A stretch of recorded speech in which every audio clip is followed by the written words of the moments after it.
네, 이제 오늘은 다시 말씀 앞으로라는 제목으로 하나님의 말씀을 나누도록 하겠습니다. 이제 우리는 지난주에 교회는 회복을 넘어 부흥해야 된다는 주제로 말씀을 나누었습니다. 부흥은 죽어가는 심령이 생명력이 넘치고 이렇게 기쁨과 사랑과 열정이 넘치는 그런 상태로 회복되는 것이 부흥이라고 그렇게 말씀을 나눴습니다.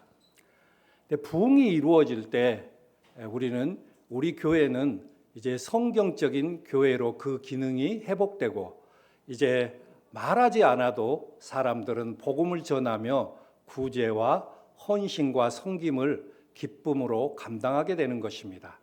그래서 교회가 부흥하게 되면 자연적으로 내 심령 가운데 큰 기쁨이 있기 때문에 다른 사람에게 그 기쁨을 나누어 주고 싶어 하는 것이 인지상정이기도 합니다.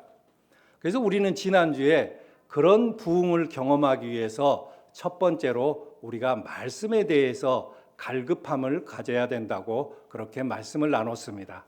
그러면 그 갈급함은 어떻게 해서 말씀에 대한 갈급함이 생기는가? 말씀을 자주 읽고 이 소들이 그런 먹이를 다시 되새김질하는 것처럼 말씀을 묵상할 때 우리가 더 그 맛을 알게 되고 그 말씀의 깊이를 더 알고 싶어서 이제 말씀을 갈급해 하기 시작한다고 그렇게 말씀을 나누었습니다. 그리고 두 번째로는 말씀에 대한 자세입니다. 말씀이 선포될 때 그 말씀을 경외함으로 받으며 그 말씀 앞에 자기 자신을 되돌아보고 회개할 때 이제 부흥이 시작된다는 그런 말씀을 지난주에 나누었습니다. 오늘은 지난주에 이어서 부흥을 경험하기 위한 두 번째 이야기입니다. 그래서 오늘 말씀해 보니까 PPT 해주세요. 8장 9절 말씀해 보니까 백성은 율법의 말씀을 들으면서 모두 울었다. 그래서 총독 느헤미야와 학자 에스라 제사장과 백성을 가르치는 네이 사람들이 이날은 주 하나님의 거룩한 날이니 슬퍼하지도 말고 울지도 말라고 모든 백성에 타일렀다라고 말씀합니다. 하나님의 말씀이 이제 그 백성들의 갈급한 심령과 말씀을 경외하는 그 심령 가운데 떨어지자 이제 백성들은 회개하고 울기 시작을 합니다. 지난날 하나님의 말씀에 불순종했던 자신의 조상들의 죄와 자기들의 죄를 하나님 앞에 회개하고 슬퍼 울기 시작하는 것입니다. 그런데 이날은 다른 날이 아니라 새해 첫날 나팔절입니다. 나팔절은 어떤 날이라고 이야기했죠? 지난 날을 되돌아보면서 이제 새해 하나님의 말씀대로 살겠다고 다짐하는 그런 거룩한 날이기도 합니다. 그래서 느헤미야와 지도자들은 백성들에게 이렇게 이야기를 합니다. 오늘은 주 하나님의 거룩한 날이니 슬퍼하지도 말고 울지도 말라고 그렇게 백성들을 타일렀던 것입니다. 이때 지도자의 말을 들은 백성들은 어떻게 했습니까? 이제 그 지도자의 말을 따라서 각자 자기 집으로 돌아가서 명절 음식을 잘 먹고 그 명절 음식을 준비하지 못한 가난한 사람들과 함께 음식과 즐거움을 함께 나누며 기뻐했던 것입니다. 이제 둘째 날이 되자 백성들의 지도자들과 그리고 말씀을 가르치는 제사장과 레위 사람들이 말씀을 더 밝히 알고자 하여 학자 에스라를 찾아갔다고 이야기를 합니다. 그러니까 이분들은 첫째 날에 하나님의 말씀의 은혜를 맛본 것입니다. 그래서 더 갈급함이 생겨서 말씀을 더 밝히 알고자 학자 에스라를 찾아갔던 것입니다. 우리도 좀 이것들을 배워야 될 것 같습니다. 우리 교회에 그래도 지도자나 목자 사역 부서장들은 이렇게 늘 말씀을 갈급해서 우리 양육하는데 성경 공부하는데 이렇게 적극적으로 참여해서 말씀을 더 밝히 알아야 우리 교회가 성경적인 교회로 세워지는 것입니다. 그래서 이 지도자들은 이제 학자 에스라와 함께 말씀을 공부하기 시작합니다. 그런데 말씀 가운데서 신명기의 일곱째 달 절기의 초막을 짓고 거기서 지내야 한다는 초막절을 발견하게 됩니다. 그래서 이 지도자들은 이제 이 초막절이 정말 중요한 절기구나. 그런데 이제까지 이 초막절을 지내지 않았구나. 이걸 깨닫게 되고 이제 백성들에게 이 초막절에 나무 가지를 꺾어서 초막을 짓고, 그리고 하나님께서 그 광야 생활 동안 자신의 조상들을 보호하고 인도하셔서 약속의 땅까지 인도해 주신 그 하나님의 은혜에 감사하는 축제를 드리라고 그렇게 명령을 했던 것입니다. 유다 백성들은 이제 나팔절 새벽부터 종호까지 무려 6시간 동안 하나님의 말씀을 듣고 그 말씀에 자기 자신들을 비추어 보고 회개했던 것입니다. 그리고 하나님의 말씀대로 살기로 이미 마음을 먹었기 때문에 하나님이 어떤 말씀을 우리에게 하든지 그 말씀대로 준행하며 살겠습니다 하는 그런 마음의 준비가 이미 되어 있습니다. 그래서 느헤미야의 이런 명령이, 율법에 기록된 하나님의 명령이 선포되자 그 백성들은 즉시 나무를 꺾어서 초막을 짓기 시작을 합니다. 그리고 모든 사람들이 초막에 거처하면서 날마다 하나님의 말씀을 들으면서 거룩한 성회를 보냈던 것입니다. 유다 공동체는 이제 기쁨을 넘어서 회복을 넘어서 기쁨이 넘치는 그런 부흥의 공동체가 되었던 것입니다. 오늘 이야기 역시 지난주에 이어서 부흥을 꿈꾸고 부흥을 경험하고자 하는 성도들에게 교훈을 주는 말씀이 있습니다. 첫 번째,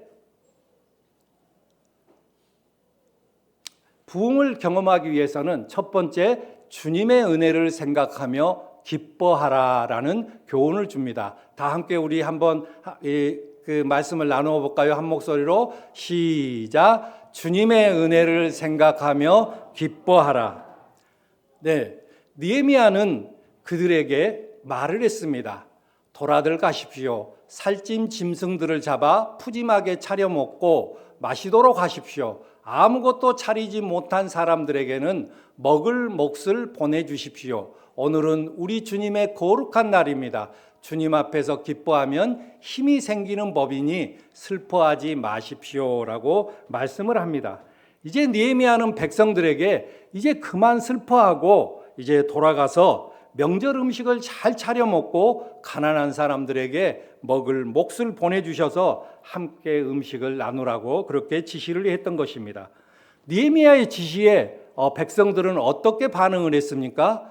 8장 12절 말씀에 보니까 모든 백성들은 배운 바를 밝히 깨달았으므로 돌아가서 먹고 마시며 없는 사람들에게는 먹을 것을 나누어 주면서 크게 기뻐하였다라고 그렇게 말씀을 합니다. 백성들은 지도자들의 지시에 따라서 먹고 마시고 가난한 사람들에게 먹을 것을 나누어 주면서 크게 기뻐하였다고 그렇게 말을 합니다. 그런데 백성들이 크게 기뻐하였던 것은 어떤 이유에서 크게 기뻐하였습니까? 여기 말씀해 보니까 배운 바를 밝히 깨달았으므로 크게 기뻐하였다고 이야기를 합니다. 느헤미야가 백성들에게 돌아가서 기뻐하라고 이야기해서 기뻐한 것이 아니라 하나님의 말씀을 배운 것을 밝히 깨달았으므로 크게 기뻐했다고 말씀을 합니다. 백성들은 말씀 때문에 울고 말씀 때문에 기뻐한 것입니다. 하나님의 말씀은 우리가 죄인이라는 것을 자각하게 해줍니다. 그래서 우리는 하나님의 말씀대로 살지 못한 우리 자신들을 들여다보고 통회하면서 슬퍼하기도 합니다. 하지만 또한 말씀을 통해서 죄인을 용서하시는 하나님의 사랑과 그 은혜를 생각할 때 우리는 다시 기뻐하게 되는 것입니다. 그래서 말씀 때문에 슬퍼하고 회개하며 또한 말씀 때문에 그런 죄인에게도 하나님께서 나의 그런 추악한 죄를 다 용서해 주시고 나를 사랑해 주시고 은혜를 베푸시는 그 하나님의 말씀 때문에 기뻐하게 되는 것입니다. 팀 켈러 목사님께서 팀 켈러 목사님께서 이런 말씀을 하셨습니다. 다 함께 우리 읽어볼까요? 시작. 당신은 당신이 생각하는 것보다 더 나쁜 사람입니다. 그러나 동시에 당신은 당신이 느끼는 것보다 훨씬 더 큰 사랑을 받고 있습니다. 얼마나 놀라운 말씀입니까? 이 놀라운 말씀은 죄인인 그 죄의 속성을 가지고 있는 인간이 어떤 사람인지를 밝히 보여주고 그 죄인을 용서하시는 하나님의 사랑이 얼마나 큰지를 놀랍게 말해주는 말씀이기도 합니다. 어쩌면 이 말씀은 복음의 핵심을 꿰뚫고 있는 그런 말씀이라고 해도 과언은 아닌 것 같습니다. 우리는 때때로 우리 스스로가 괜찮은 사람이라고 생각을 합니다. 저 역시 괜찮은 사람이라고 이야기를 하기도 합니다. 그러나 하나님의 말씀은 우리가 타락하고 끔찍한 죄인이라고 그렇게 말을 합니다. 그런데 하나님께서는 이런 끔찍한 사람을 끔찍하게 사랑한다고 또 말씀하기도 합니다. 얼마만큼 끔찍하게 사랑합니까? 당신의 아들을 내어주기까지 우리를 사랑한다고 이야기를 하는 것입니다. 그러므로 우리가 죄인됨을 깨달았을 때 통회하고 슬퍼하기도 하지만은 하나님의 이 용서와 은혜를 생각할 때 또 우리 마음 가운데 기쁨이 생기는 것입니다. 저는 교회 다니기 전에 괜찮은 사람이다. 이 정도면 괜찮하지 이렇게 생각하고 살았습니다. 다른 사람에게 크게 피해를 입힌 적도 없고 다른 사람에게 크게 잘못한 것이 없기 때문에 그렇게 평범하게 살았기 때문에 괜찮은 사람이라고 생각을 했습니다. 그래서 제 아내를 따라서 교회를 갔습니다. 그랬더니 교회에 갔더니 어떤 목자님께서 성경을 펴면서 이제 저에게 상담을 해 주었습니다. 그런데 로마서 1장을 펴면서 제가 죄인이라고 이야기를 했습니다. 나는 괜찮게 살았는데 왜 나한테 죄인이라고 하지? 이런 말을 들었을 때 별로 기분이 좋지 않았습니다. 그런데 로마서 1장을 쫙 펴면서 그 로마서 1장 마지막 부분에 있는 수많은 죄들을 열거하면서 사람들이 이렇게 수많은 죄를 저지른 죄인이라고 그렇게 말씀해 주셨습니다. 그런데 그때 저는 그 말에 쉽게 동의가 되지 않았습니다. 그렇지만 저는 그 후에 계속 교회를 다니기 시작했고 하나님의 말씀을 읽기도 했었고 또 목사님이 이 앞에서 선포하는 설교를 듣고 또 성경 공부에 참여해서 계속 하나님의 말씀을 배우게 됐습니다. 그리고 이제 시간이 좀 더 지나자 점점 제 마음 가운데 하나님의 말씀을 더 알고 싶은 마음이 생기고 더 깊이 알고 싶은 그런 갈급함이 생기기 시작했습니다. 그리고 나자 제가 이제 배웠던 그리고 암송했던 하나님의 말씀이 하나하나 믿어지기 시작했고 그 말씀이 하나하나 깨닫기 시작을 했습니다. 예수님께서 나를 위하여 내 죄를 위하여 십자가에 못 박혀 돌아가셨다는 그 역사적인 사실이 나에게 믿음으로 다가오기 시작했던 것입니다. 그러자 이제 내가 예수 그리스도를 죽였구나. 나의 죄 때문에 예수님께서 십자가에 못 박혀 돌아가셨다는 그 사실 때문에 저는 주님 앞에 굴복하고 몇 달을 눈물로 보냈는지 모릅니다. 하나님 앞에 철저히 내가 죄인이라는 걸 인정하고 하나님 앞에 회개했던 것입니다. 그 이후로 제 삶은 변화되기 시작을 했습니다. 나를 구원해 주신 그 하나님의 은혜, 그 하나님의 사랑을 생각할 때마다 제 마음 가운데 회개 이후에 기쁨이 솟아나는 것을 발견하게 되었습니다. 죄인인 나를 용서해 주시고 구원해 주신 하나님의 은혜를 생각할 때마다 제 마음속에는 기쁨이 샘솟듯 솟아난 것입니다. 지금도 마찬가지입니다. 지금도 여전히 찬양을 부를 때나 또 하나님의 은혜를 생각할 때마다 제 마음 가운데 하나님의 사랑에 대한 그 감격해하는 그 눈물이 나옵니다. 이번에 이제 신대원에 가서 제가 요나서 특강을 교수님으로부터 배웠습니다. 근데 얼마나 그 말씀이 좋은지 저뿐만이 아니라 거기에 모인 목사님들이 울고 웃는 그런 부흥의 시간이었습니다. 이제 아마 느헤미야 강해가 끝나면 그 요나서 강해를 좀 여러분들과 같이 나누었으면 하는 그런 생각이 들었습니다. 하나님의 백성, 하나님을 믿는 사람, 그 하나님을 믿는 사람 중에서도 하나님의 말씀을 전하는 선지자 요나, 그리고 하나님을 전혀 모르는 선원들, 그리고 니느웨에 살고 있는 수많은 죄인들, 하나님의 말씀에 대한 이들의 반응을 살펴보면 우리가 어떤 삶을 살아야 되는지 분명하게 드러나게 되는 것입니다. 하나님을 믿는다고 고백하면서도, 하나님을 두려워한다고 고백하면서도 변하지 않는 요나, 신앙생활이 아무리 오래 할지라도 전혀 변함이 없는 요나, 그리고 고집스러운 요나, 그리고 늘 불평불만하는 요나, 회개가 없는 요나. 대속죄일 오후에 왜 요나서를 낭독했습니까? 변하지 않는 요나와 같은 나 자신, 고집스러운 요나와 같은 나 자신, 그리고 그 공동체에 늘 불만과 불평을 토로했던 요나와 같은 그 자신을 회개하며 대속죄일에 요나서를 읽으면서 회개했던 것입니다. 하나님의 말씀에 반응하여 회개할 때 하나님께서는 우리에게 은혜를 베풀어 주십니다. 그리고 그 은혜는 우리를 기쁨의 삶으로 인도해 주시는 것입니다. 웨런 위어비스 목사님이 계십니다. 근데 그 목사님께서 이런 말씀을 하셨습니다. 크리스천 기쁨의 비밀은 하나님께서 성경에 하신 말씀을 믿고 그 믿음 위에 행하는 것이다. 말씀에 근거하지 않는 믿음은 믿음이 아니다. 그것은 추측이나 미신이다.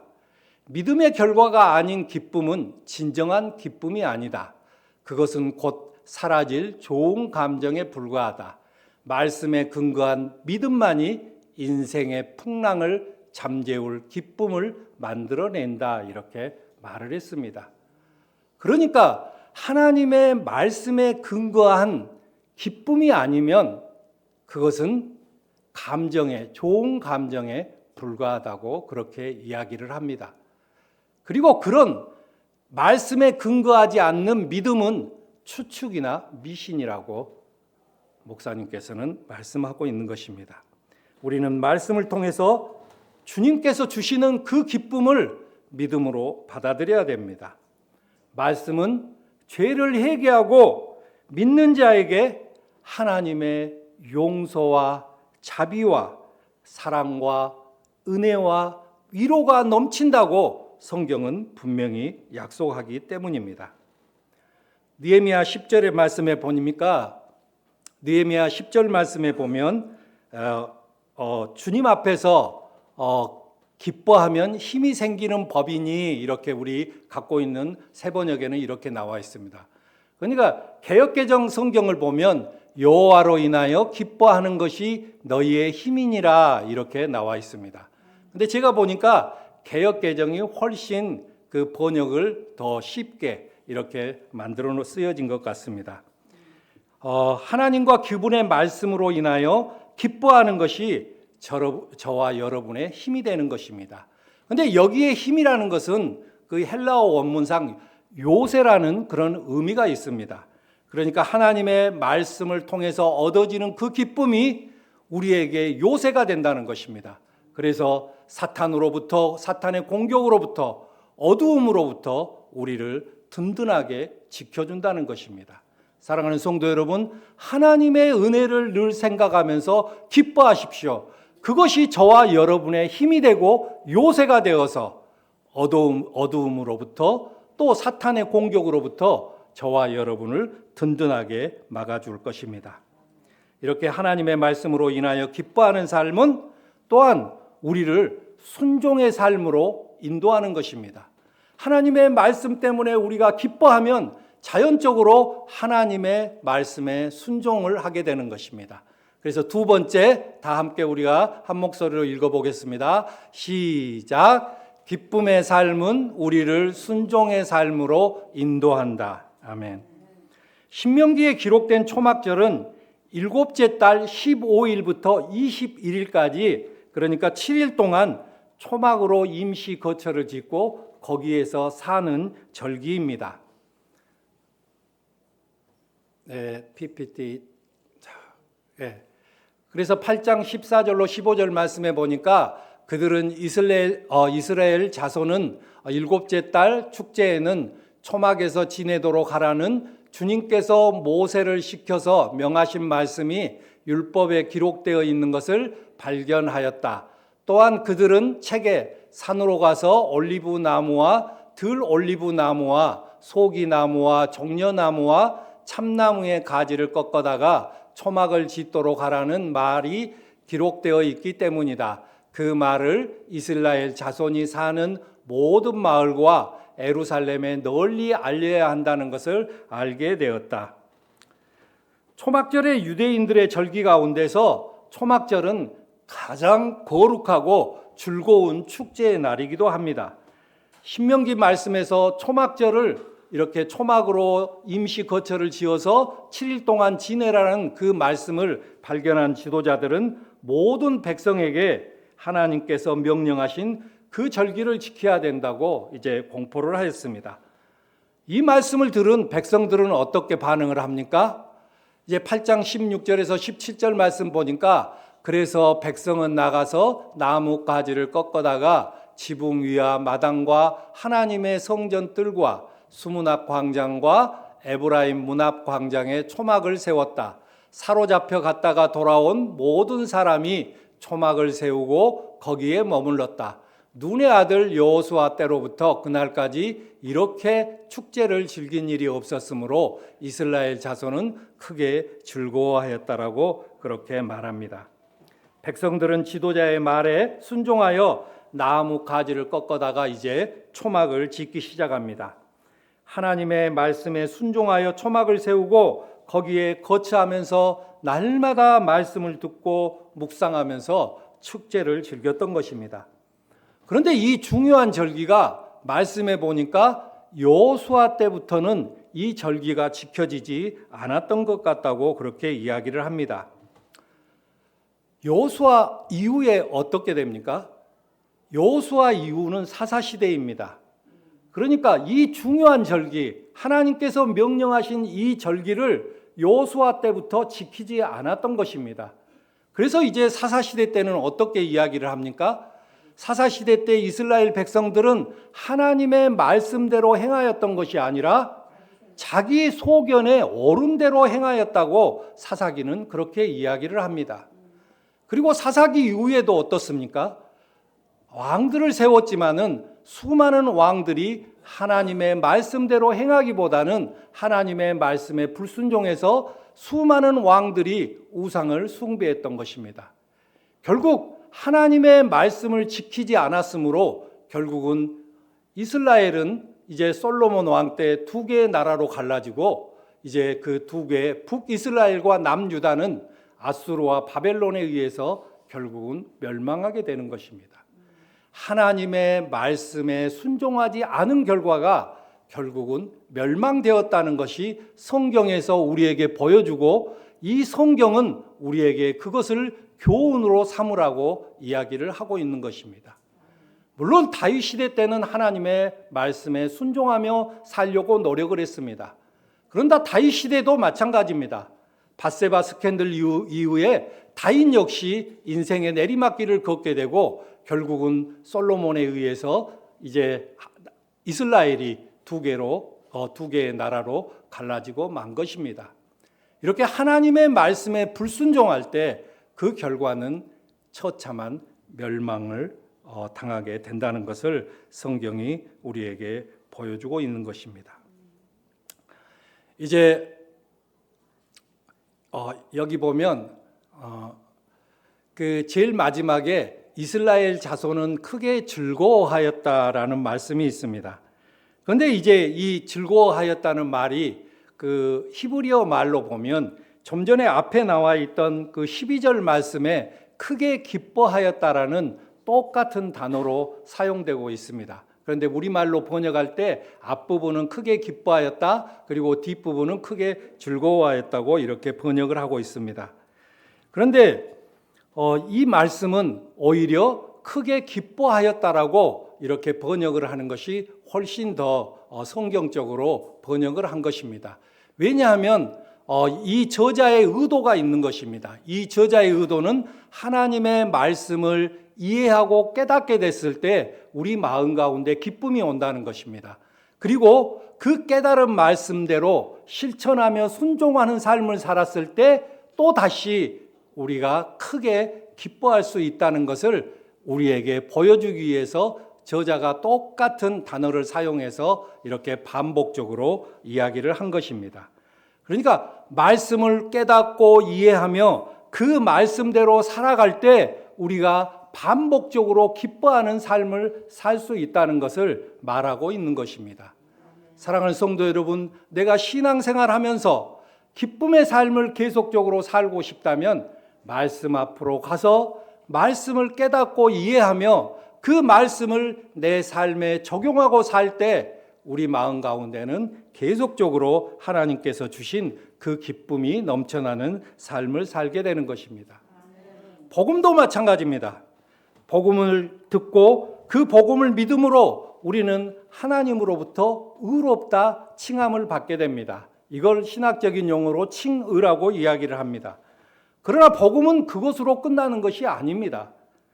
성경은 복음적인 삶을 살아낼 때, 그 복음을 우리의 삶으로 살아낼 때 그것이야말로 온전한 복음이고 온전한 구원이라고 이야기를 하는 것입니다. 복음의 삶을 살아내지 못하면 그것은 온전한 구원도 온전한 복음도 아닌 것입니다. 그래서 빌립보서 2장 12절 말씀에 보니까 그러므로 사랑하는 여러분이 언제나 순종한 것처럼 내가 함께 있을 때뿐만 아니라 지금과 같이 내가 없을 때에도 더욱더 순종하여서 두렵고 떨리는 마음으로 자기의 구원을 이루어 나가십시오라고 말씀을 합니다. 빌립보 성도들은 누구보다도 사도 바울이 사랑하는 성도입니다. 그리고 구원받은 성도들입니다. 이미 하나님으로부터 의롭다 칭함을 받은 성도들입니다. 그런데 뭐라고 이야기합니까? 두렵고 떨리는 마음으로 자기의 구원을 이루어 나가십시오라고 그렇게 말씀을 합니다. 아직 온전한 구원이 이루어지지 않았다는 것입니다. 이미 구원받았지만 아직 구원이 이루어지지 않았다고 이야기를 합니다. 복음적인 삶으로 온전한 구원을 우리가 이루어 나간다고 이야기를 하는 것입니다. 그러니까 구원받았다고 그냥 감사함으로 살 것이 아니라 그 복음을 우리 삶으로 살아낼 때 그때야 온전한 구원이 이루어진다고 말하는 것입니다. 이걸 신학적인 용어로 성화라고 합니다. 구원받은 하나님의 백성 내면에는 하나님께서 우리에게 성령을 부어주셨습니다. 그래서 성령의 인도하심 따라서 순종하는 삶을 살 때 반드시 성화는 이루어지게 되는 것입니다. 물론 사람마다 시간적인 차이는 있습니다. 어떤 사람은 하나님의 말씀을 깊이 묵상해서 더 빨리 삶이 변화되는 성화의 삶을 사는 사람도 있습니다. 어떤 사람은 오랜 시간이 되어야 조금씩 변화되는 그런 사람도 있습니다. 그러나 정말 구원받고 성령께서 우리 안에 내주하고 계시다면 그 사람은 시간의 차이만 있을 뿐이지 언젠가는 성화된다는 것입니다. 성령의 인도하심을 받는다는 것은 하나님의 말씀의 인도하심을 받는 것과 똑같은 말입니다. 왜냐하면 성령은 절대 하나님의 말씀을 벗어나지 않기 때문입니다. 그러므로 우리는 하나님의 말씀의 인도하심을 받으며 살아갈 때 성화가 이루어진다고 말을 해도 전혀 문제가 되지 않습니다. 말씀을 삶으로 살아낸 유대 백성들은 이제 부흥을 경험하게 됩니다. 8장 18절 말씀해 보니까 에스라는 첫날로부터 마지막 날까지 날마다 하나님의 율법책을 읽어주었다. 백성은 이래 동안 절기를 지키고 여드레째 되는 날에는 규례대로 성회를 열었다라고 말씀합니다. 초막절에서 날마다 말씀 사경회를 가진 것입니다. 날마다 하나님의 말씀이 선포되고 그 말씀대로 살겠노라고 하나님 앞에 고백하며 또 자기 자신을 되돌아보고 회개하고 또 새롭게 결단하는 그런 아름다운 시간을 가졌던 것입니다. 말씀에 대해서 유다 백성들은 올바로 반응했고 삶으로 실천함으로 유다 공동체는 생명력이 넘치고 기쁨과 사랑과 열정이 넘치는 부흥 가운데 살고 있는 것입니다.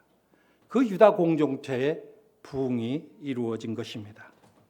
사랑하는 성도 여러분, 하나님의 백성은 말씀을 받을 때 올바르게 반응을 해야 됩니다. 그 반응은 무엇입니까? 지적으로도 반응을 하고 감정적으로도 반응을 하고 의지적으로도 반응을 해야 됩니다. 내가 아무리 하나님의 말씀을 많이 알고 또 하나님의 말씀을 듣고 웃고 울었다 할지라도 그 말씀대로 삶을 살아내지 못하면 그것은 종교인이나 다름없는 것입니다. 의지적인 반응, 그 말씀을 내 삶으로 살아낼 때야만이 참 하나님의 사람이 되는 것이고 우리 삶 가운데 부흥이 일어나게 되는 것입니다. 물론 우리 자신이 입에서 나오는 그 말에 변한다는 것, 그리고 하나님의 말씀대로 산다는 것이 결코 쉬운 일은 아닙니다. 우리 입에서 나오는 말이 바로 우리의 인격입니다. 그러므로 우리가 성품, 우리의 인격이 변한다는 것, 그리고 말씀대로 살아간다는 것이 결코 쉬운 일은 아닙니다. 그래서 우리나라 속담에 작심삼일이라는 말도 있습니다. 아무리 우리가 결심을 해도 3일밖에 가지 않는다는 것을 빗대어서 하는 말입니다. 그래서 우리는 어떻게 해야 됩니까? 그래서 우리는 하나님께 기도를 해야 되는 것입니다. 하나님, 제가 하나님 말씀에 올바르게 반응하게 해 주십시오.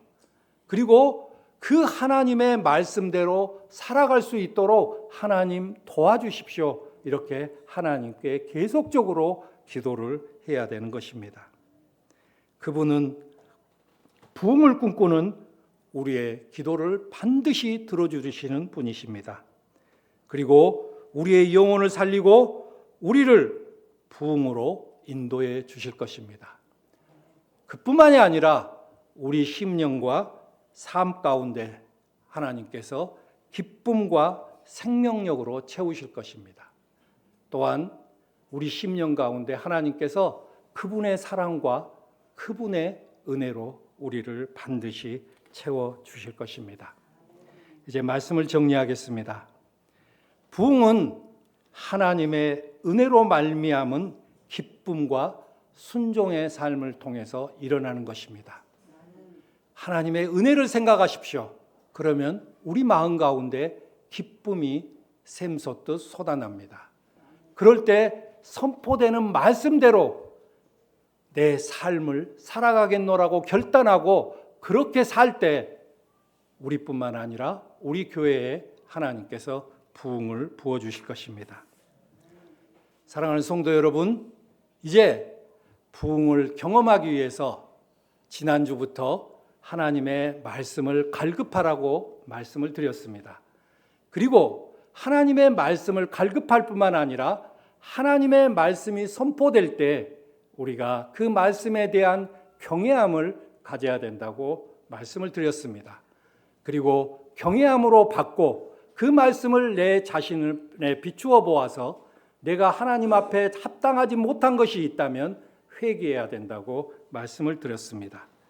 그리고 그 회개는 기쁨으로 이어지고 그 기쁨은 다시 순종으로 이어진다고 말씀드렸습니다.